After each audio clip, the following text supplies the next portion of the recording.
পীরগঞ্জে মানব কল্যাণ ফাউন্ডেশনের উদ্যোগে শীতবস্ত্র বিতরণ। রংপুরের পীরগঞ্জে অসহায় দরিদ্র ও শীতার্ত মানুষদের মাঝে শীতবস্ত্র বিতরণ করা হয়েছে। শনিবার 28 ডিসেম্বর দুপুরে পীরগঞ্জ উপজেলা মানব কল্যাণ ফাউন্ডেশনের আয়োজনে পীরগঞ্জ ইউনিয়নের তুলারামপুর গ্রামে প্রায় 2 শতাধিক মানুষের মাঝে এসব কম্বল বিতরণ করা হয়। বক্তারা বলেন, অসহায় মানুষের পাশে দাঁড়ানো নৈতিক দায়িত্ব। মানুষ মানুষের জন্য।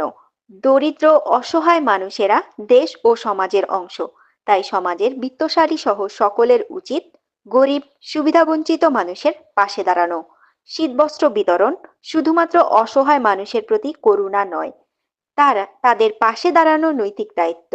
হৃদয়ের মানবতাবোধকে জাগ্রত করে সমাজের সকল সুবিধাবঞ্চিত মানুষের জন্য কাজ করা উচিত।